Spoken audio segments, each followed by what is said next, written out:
Hello guys, welcome to my YouTube channel learn with Nidhi. आप सभी का बहुत बहुत स्वागत है मेरे इस यूट्यूब चैनल में। तो आज से हम स्टार्ट करने वाले हैं अपनी जर्नी। आज हम स्टार्ट करेंगे बिहार बोर्ड क्लास 9 का बायो का फर्स्ट चैप्टर, जिसका नाम है cell the unit of life. तो चलिए आज हम समझते हैं कि आखिर ये सेल क्या होता है, इसे जीवन की मौलिक इकाई क्यों कहते हैं। उससे पहले आप कुछ चीजें जान लीजिए, जैसे कि आप मेरे बारे में थोड़ा सा जान लीजिए। मैंने अपना इस चैनल पे पहले भी इंट्रो वीडियो डाल चुकी हूँ इस चैनल को लेके।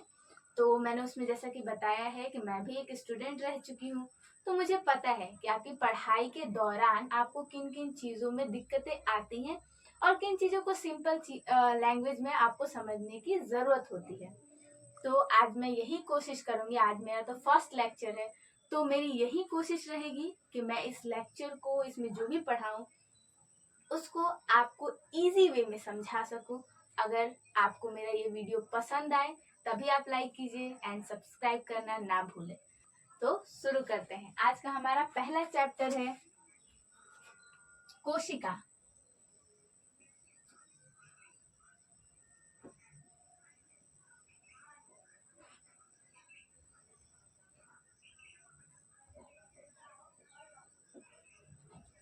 कोशिका, जिसे हम कहते हैं इंग्लिश में सेल, ये हमारे चैप्टर का हेडिंग है। मैंने ये तो बता दिया कि आज से हम स्टार्ट करने वाले हैं क्लास 9 बिहार बोर्ड का फर्स्ट चैप्टर। ठीक है, तो पहले ये भी जान लेते हैं कि आखिर इस चैप्टर में हम पढ़ने क्या वाले हैं। इस चैप्टर में हम जानेंगे कि कोशिका क्या होती है, कोशिका क्या होती है, कोशिका को जीवन की मौलिक इकाई क्यों कहते हैं। साथ ही साथ इसका परिभाषा भी हम समझेंगे, जो हमारे किताबों में जो इसकी डेफिनेशन दी होती है उसके बारे में समझेंगे। और तो और हम ये भी जानेंगे कि इसकी खोज कैसे हुई, किसने की और कब की। तो ये सारी चीजें आज के लेक्चर में हम पढ़ने वाले हैं। अगर आप रेडी हैं तो मैं ये लेक्चर शुरू करती हूँ। तो चलिए शुरू करते हैं। आज के इस लेक्चर में आगे बढ़ते हैं। कोशिका, कोशिका को हम जीवन की मौलिक इकाई कहते हैं। तो पहले हम इसे लिख लेते हैं। कोशिका हमारे जीवन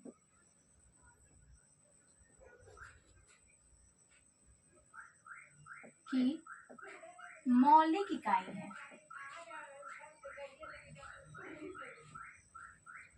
मौलिक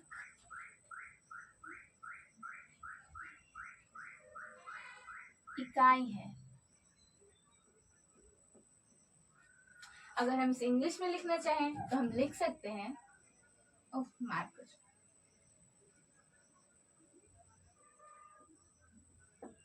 it is a basic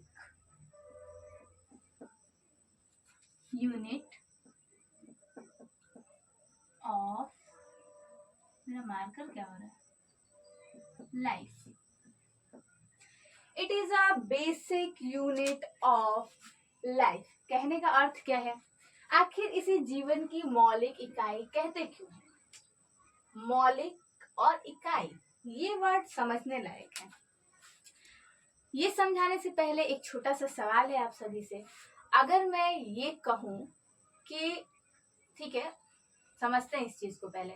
अगर मैं आपसे ये पूछूं कि एक बिल्डिंग बनाने में हमें किन चीजों की जरूरत होती है, आखिर एक बिल्डिंग का निर्माण करने में या एक घर बनाने में, उससे भी नहीं तो समझते हैं कि अगर हमें एक दीवार खड़ी करनी है तो उसके लिए बिल्डिंग ब्लॉक्स कौन होते हैं, उसका आधार कौन बनाते हैं।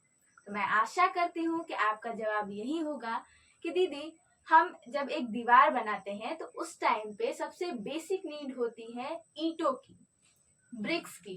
क्यों? क्योंकि वही मिलकर आधार बनाते हैं। अब कोई ये भी कमेंट कर सकते हैं, दीदी हम तो सीमेंट भी लगाते हैं, तो वो अलग चीज है। लेकिन अगर मान लो कहीं ऐसा हुआ, ईंटों को ऐसे भी खड़ा करके तो एक जगह पे बाउंड्री कर सकते हो ना, खड़ा कर सकते हो बिना सीमेंट के भी। हाँ, ये हो सकती है, तुम बोल सकते हो उसको हम आराम से तोड़ सकते हैं। सीमेंट किस लिए डाला जाता है? मजबूती के लिए। तो ये कोई नहीं कमेंट करेगा कि दीदी सिर्फ ईंटों से घर नहीं बनता है, सीमेंट भी चाहिए होता है। मैं एक बेसिक सा एग्जाम्पल ले रही हूँ। उसी प्रकार जो कोशिका है, बिल्कुल उसी तरीके से कोशिका भी हमारे शरीर में होती है। कोशिका से ही सारे जीव मिलकर बने होते हैं। हमारा जो बॉडी है, जैसे मुझे देखो, ठीक है, ये मेरा हाथ है, ये मेरी पूरी बॉडी है। तुम्हें जो भी स्ट्रक्चर दिख रहा है, जैसे ये मेरा हाथ है, मेरा मुंह है, ये सारी चीजें क्या है? एक स्ट्रक्चर है, एक ढांचा है। ये किससे मिलके बनी हुई है? ये जो मिलके बनी हुई है वो है कोशिका से मिलके बनी हुई है। इसीलिए इसको कहते हैं मौलिक इकाई। मौलिक का मतलब होता है आधार बनाना। किसी भी चीज का जो आधार है उसको हम कहेंगे मौलिक इकाई है, यूनिट है। जैसे ईंटों को घर की इकाई बोल देंगे, वैसे ही कोशिका किसी भी जीवित प्राणी की मौलिक इकाई है, बिना कोशिका के। याद रखिए, आपको ये बात हमेशा याद रखनी है। यदि कोशिका नहीं है तो धरती पे कोई भी जीवन नहीं है। कोशिका एक सबसे छोटी यूनिट होती है, सबसे छोटी इकाई होती है जहां से जीवन पनपता है। जीवन का अर्थ ही कोशिका से होके स्टार्ट होता है और कोशिका पे ही जाके खत्म हो जाता है। तो कहने का मतलब ये है कि अगर कोशिका है तो जीवन है, कोशिका नहीं तो जीवन भी नहीं। इसलिए इसको कहते हैं मौलिक इकाई। अब ये तो हम समझ गए इसे मौलिक इकाई क्यों कहते हैं। अब थोड़ा सा किताबी परिभाषा की ओर चलते हैं, क्योंकि हमें एग्जाम भी तो देना है, ऐसा थोड़ी सिर्फ समझना ही है। एग्जाम्स देने हैं तो एग्जाम में थोड़ा बहुत लिखने भी आना चाहिए, परिभाषा, किसी चीज को परिभाषित करने आना चाहिए। तो कोशिका की परिभाषा क्या होगी, आज हम वो भी समझते हैं। ठीक है, इसका परिभाषा लिखते हैं।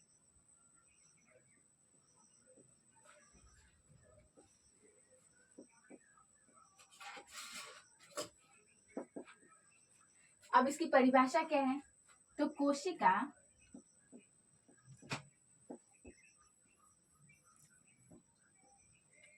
कोशिका को जीवन की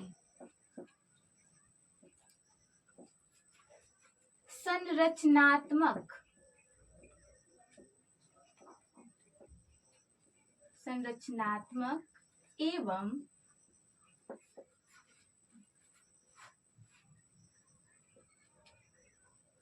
क्रियात्मक इकाई कहते हैं।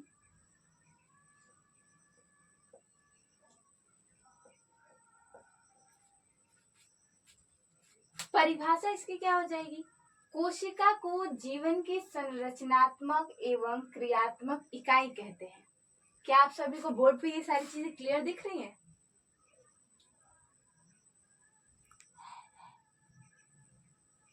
मैं एक काम करती हूँ, हो सकता है उधर ना दिख रहा हो तो मैं इसको थोड़ा इधर लिख देती हूँ ऐसे।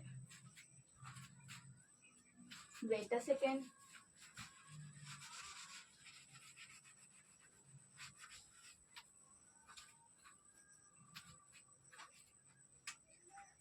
कोशिका को जीवन की संरचनात्मक एवं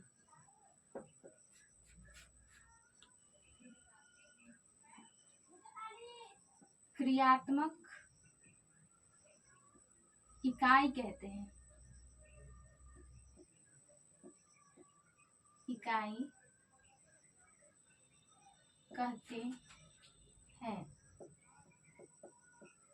अब इसका अर्थ क्या हुआ दीदी? जैसे कोशिका को जीवन की संरचनात्मक एवं क्रियात्मक इकाई कहते हैं। मौलिक इकाई तो हम समझ चुके हैं। तो मौलिक का अर्थ होता है बेस बना रहा है, किसी भी चीज का यूनिट है, शुरुआत इसी से हुई है, इसलिए इसको कहे मौलिक। लेकिन ये भारी भरकम सा वर्ड क्या है, संरचनात्मक और क्रियात्मक? दीदी आज तक तो हमने इतने भारी वर्ड यूज नहीं किए हैं, चलो समझते हैं, आगे चल के यूज करना है। तो क्या समझना है? वर्ड्स को पकड़ो। संरचना का मतलब क्या होता है? चलो संरचनात्मक थोड़ा बड़ा लग रहा है, लेकिन संरचना तो समझते होगे ना। कंस्ट्रक्शन, किसी भी चीज का ढांचा। जैसे जब हम कोई चीज बनाते हैं, जैसे कोई प्रोजेक्ट ही बनाते हैं, तो पहले एक उसका मॉडल बनाते हैं, ढांचा। या फिर जब एक घर बनाया जाता है तो उस टाइम पे क्या होता है, पिलर्स दिए जाते हैं, छड़ के थ्रू थोड़ा सा मतलब उसको एक ढांचे में ढाला जाता है, राइट। तो और फिर ईंटों के थ्रू उसको बनाया जाता है। अलग अलग डिजाइन भी तो होते हैं ना संरचना। जैसे घर सिर्फ ऐसा थोड़ी है कि सब किसी का घर सेम थोड़ी होता है, हर किसी का घर का डिजाइन अलग अलग होता है। तो वैसे ही ये क्या करती है, बॉडी की संरचना बनाती है। मैं दिख रही हूँ, ठीक है, जैसे हम ह्यूमंस हैं तो हमें क्या बेसिक है, नाक, कान, होठ, मुंह, ये सारी चीजें हैं। वैसे ही अगर एक कुत्ते को देखा जाए, एक बिल्ली को देखा जाए, तो उनमें क्या है, उनमें कुछ चीजें अलग है, वो दिखने में हमसे डिफरेंट है। ये क्या है, अलग अलग स्ट्रक्चर्स बने हुए हैं, सबके अलग अलग ढांचे बने हुए, इसी को कहते हैं संरचना। कोशिका क्या करती है, किसी भी जीव की संरचना बनाती है, उसका एक ढांचा बनाती है, इसलिए इसे कहते हैं संरचनात्मक इकाई। ठीक है, संरचनात्मक इकाई क्यों कहते हैं ये तो हम समझ गए। अब पकड़ते हैं क्रियात्मक, एक एक को पकड़ के चलेंगे, ठीक है। अब पकड़ते हैं इसका वर्ड क्रिया। क्रिया का वर्ड, क्रिया का मतलब क्या होता है, क्रिया का मतलब होता है कार्य। कोशिका जो होती है, अब ऐसे ही इसे मौलिक इकाई या फिर क्रियात्मक संरचनात्मक इकाई नहीं कहते हैं, ये कुछ काम भी करती है। अब ऐसा नहीं कि सिर्फ एक बेस बना दिया, एक ढांचा बना दिया। क्या है ना, हमारे शरीर के अंदर बहुत सारी चीजें होती है, जैसे हमें ऊर्जा की जरूरत होती है, काम करते हैं, जैसे मैं अभी बोल रही हूँ, ठीक है, तो क्या है, मुझे भी एनर्जी की जरूरत है, ऊर्जा की जरूरत है। आप पढ़ते हैं, वैसे तो पढ़ने के टाइम पे आप में कभी भी एनर्जी नहीं होती है, लेकिन फिर भी समझते हैं इस चीज को कि जब भी हम कोई काम करते हैं तो हमें एनर्जी की जरूरत होती है। तो वो ये एनर्जी कहाँ से आती है, खाने से आती है। अब ऐसा तो नहीं है खाना खाते खाते तुरंत एनर्जी आ जाता है, कभी ऐसा हुआ है क्या, नहीं। खाने से क्या होता है, पोषक तत्व लेते हैं, उन पोषक तत्वों को हम अपनी कोशिकाओं तक पहुंचाते हैं, सेल तक पहुंचाते हैं। अब मान लो पहुंचाते हैं, जैसे तुमने कुछ ऑर्डर किया है, ठीक है, और डिलीवरी बॉय तुमको वो ऑर्डर दे के गया, तो तुमने जो ऑर्डर किया है उसका कुछ ना कुछ तो तुम्हारे पास काम होगा ना।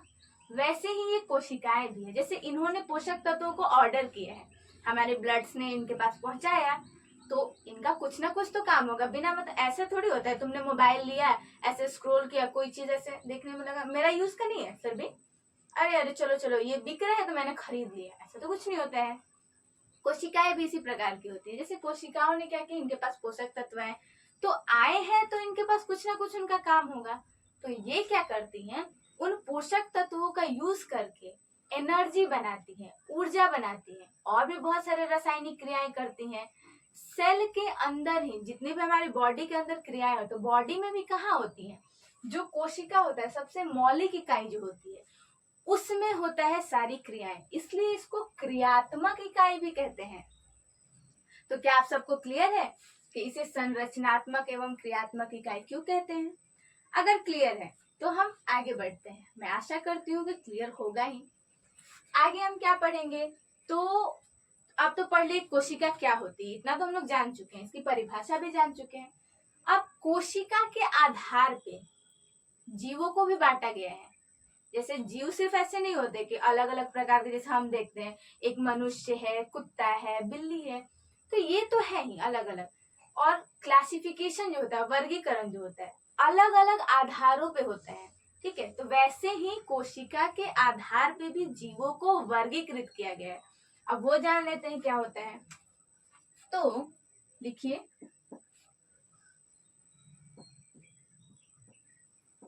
कोशिका के आधार पर के आधार पर जीवों को, कोशिका के आधार पर जीवों को दो वर्गों में बांटा गया है, दो वर्गों में बांटा गया है, बांटा गया है।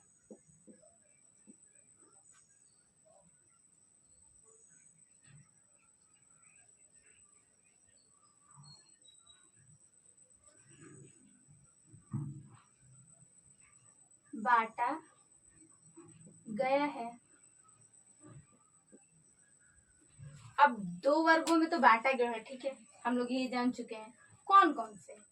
पहले होते हैं एक कोशिकीय जीव,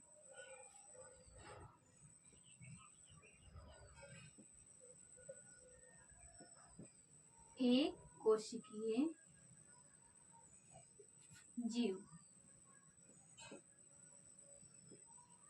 अब ये एक कोशिकीय जीव क्या होते हैं, तो नाम से पकड़ते हैं, ठीक है।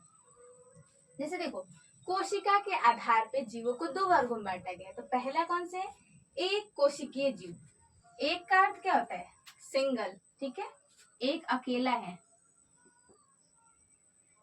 सिंगल है, ठीक है। सिंगल मतलब एक कोशिका से बना हुआ जीव।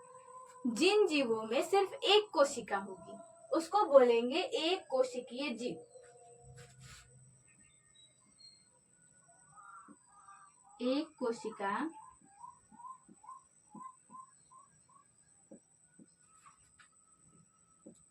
से मिलकर बना जीव, मिलकर बना जीव। जो जीव एक कोशिका से मिलकर बने होंगे उन्हें हम एक कोशिकीय कहेंगे। जैसे एग्जाम्पल अगर हम लिखना चाहें तो इसका एग्जाम्पल क्या होगा? एग्जाम्पल अगर हम लिखना चाहें तो अमीबा। अमीबा एक कोशिकीय जीव है। अब एक कोशिका समझ लिया। दूसरा कौन से होंगे? बहु कोशिकीय जीव।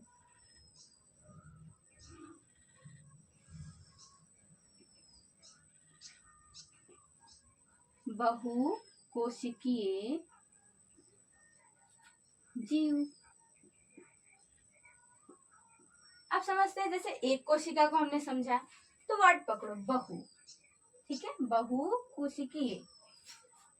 बहु अर्थात होता है, बहु का मतलब सास बहू वाली बहु नहीं, बहु का अर्थ होता है बहुत सारी चीजें, ठीक है। बहु मतलब एक से ज्यादा चीजें या बहुत सारी चीजें, ठीक है। यहाँ पर क्या है? बहु कोशिकीय मतलब एक से ज्यादा सेल्स या एक से ज्यादा या बोल सकते हैं बहुत सारी कोशिकाएं मिलकर एक जीव का शरीर बना रही है, ठीक है। बहुत सारे, बहुत सारे, many cells, many cells, ठीक है। मतलब है कि बहुत सारे, ओह मार्कर अच्छा नहीं चल रहा है।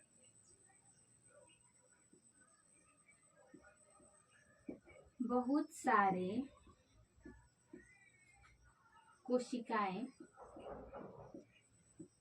कोशिकाएं, बहुत सारे कोशिकाएं मिलकर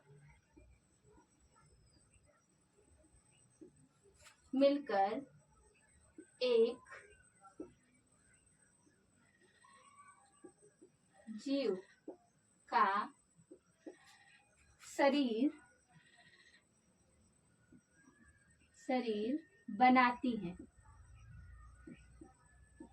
शरीर बनाती हैं, ठीक है। जब बहुत सारे सेल्स मिलकर किसी जीव का शरीर बना रहे हैं तो उसको कहेंगे बहु कोशिकीय जीव, ठीक है। मेनी सेल्स, ऐसा कह देंगे कि मेनी सेल्स, बहुत सारे जब कोशिकाएं मिलकर एक जीव का शरीर बना रही है तो इसको कहेंगे क्या?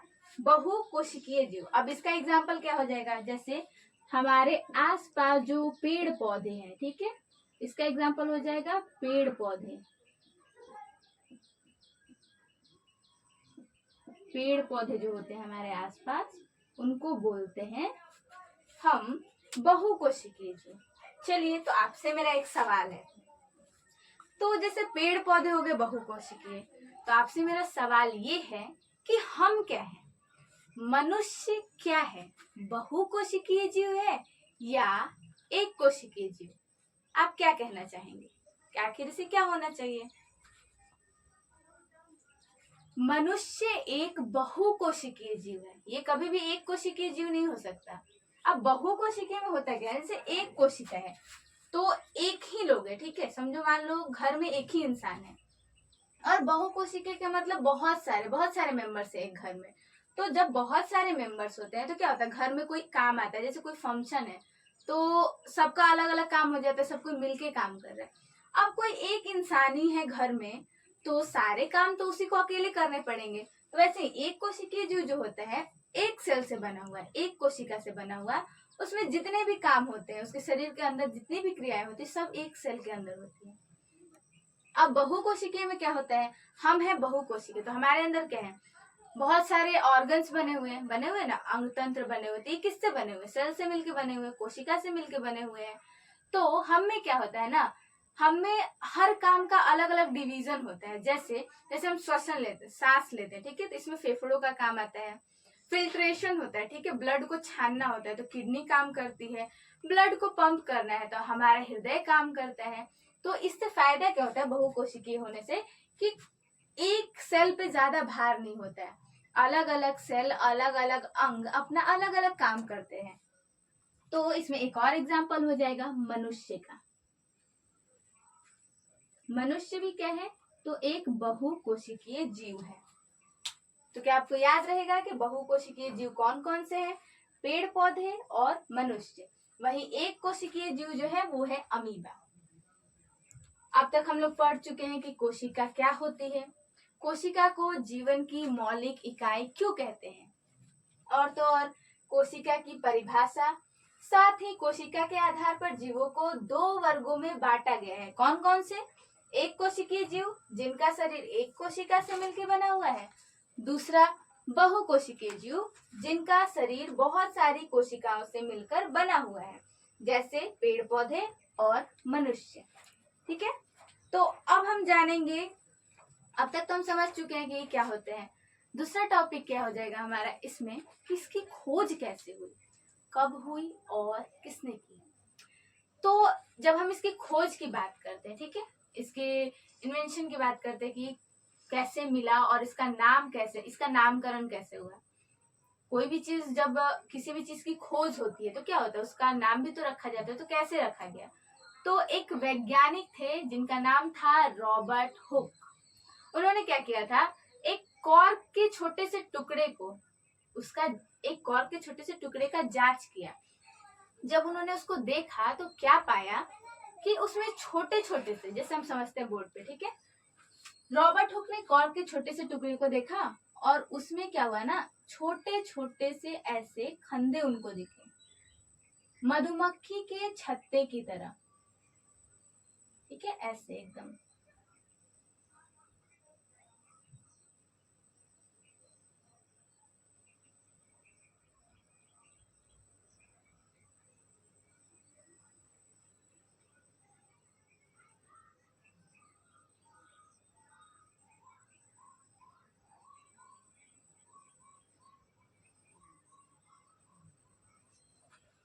अच्छा खासा बन ही गया है। कैसे दिखा, ऐसे मधुमक्खी के छत्ते की तरह एक स्ट्रक्चर दिखा। इसको उन्होंने क्या नाम दिया, जब ऐसा दिखा हनी कॉम लाइक स्ट्रक्चर, मधुमक्खी के छत्ते की तरह छोटे छोटे से कंपार्टमेंट्स, खंदे दिखे थे उनको।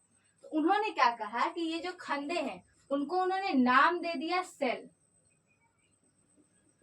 कोशिका, जिसे हम कोशिका कहते हैं। तो रॉबर्ट हुक ने क्या किया, एक कॉर्क के छोटे से टुकड़े की जांच की, उसमें उन्होंने पाया कि छोटे छोटे से कंपार्टमेंट बने हुए थे, तो उसको उन्होंने नाम दे दिया कोशिका।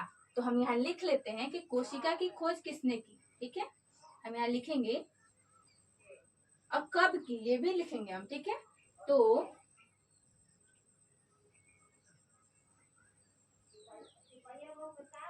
रॉबर्ट हुक नामक वैज्ञानिक ने 1665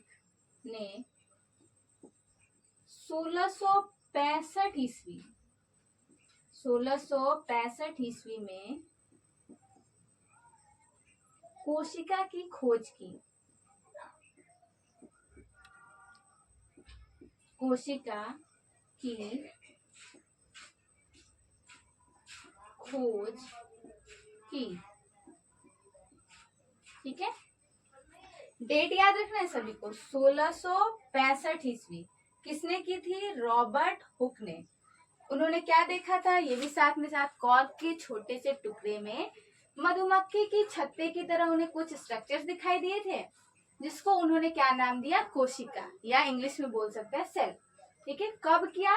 तो 1665 ईस्वी में। अब इसकी सबसे खास बात क्या है, जो आपके बोर्ड एग्जाम में भी पूछी जाती है? तो इसका सबसे खास बात पता है क्या है? इन्होंने जो सेल देखा, ठीक है, इसको नाम दे दिया कोशिका, लेकिन इनको जो कोशिका मिली थी, कोशिका भी दो तरीके की होती है ऐसे, एक होगी मृत कोशिका और दूसरी होती है जीवित कोशिका। तो जो इनको जो सेल दिखी थी, इनको जो कोशिका दिखी थी, तो इनको क्या दिखी थी? इन्होंने मृत कोशिका की खोज की थी। लिख लेते हैं,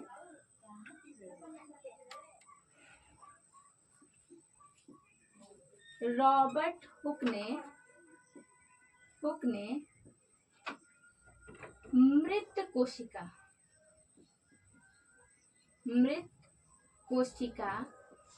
की खोज की थी। आपके बोर्ड एग्जाम में क्या सवाल आते हैं? तो पहला तो आपका सवाल आएगा कि कोशिका की खोज किसने की? तो रॉबर्ट हुक ने की। दूसरा, कोशिका की खोज कब हुई?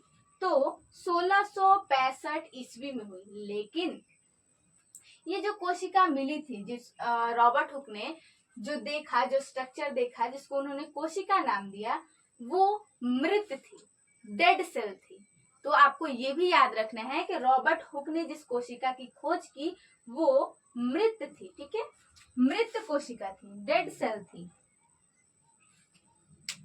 तो अब तक हमने क्या पढ़ लिया? चलिए एक बार रिवाइज कर लेते हैं।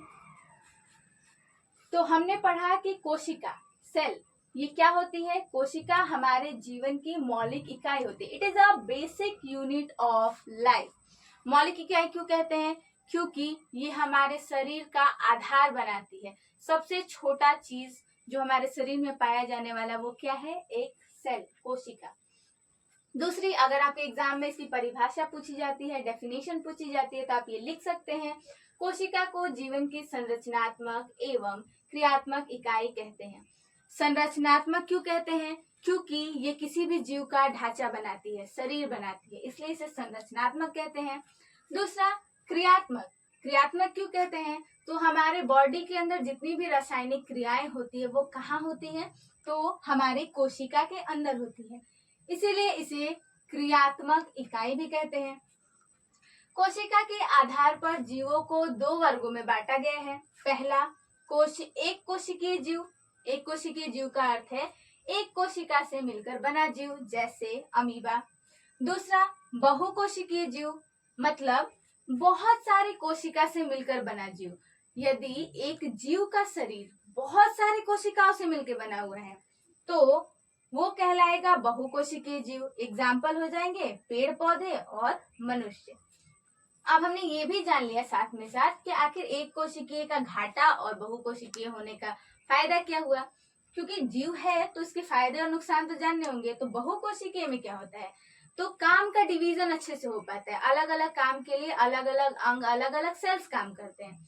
लेकिन एक कोशिकीय जीव है तो एक ही कोशिका से उसे सारे काम करने हैं, तो जितने भी उसके बॉडी में फंक्शंस होंगे वो सारे कौन करेगा? एक ही कोशिका से होंगे। ठीक है, जैसे हम लोग एग्जाम्पल नॉर्मली समझ सकते हैं, जैसे घर में एक अकेला इंसान, अगर अचानक से बहुत सारे रिलेटिव्स आ जाए आपके, तो क्या होगा? बेचारा एक अकेला, जैसे समझो कि आप हो घर में अकेले और आपके पेरेंट्स नहीं है, आज वो कहीं गए हुए हैं, और अचानक से आपकी मौसी आ जाए, तो सारे काम क्या होंगे? थोड़े आपको हार्ड लगेंगे ना, क्योंकि मम्मी तो है नहीं घर पे। तो क्या होगा? आपको अकेले मैनेज करना पड़े। अगर मम्मी हो, ठीक है, मम्मी है, आपकी चाची है, पापा है, तो क्या होगा उस टाइम पे?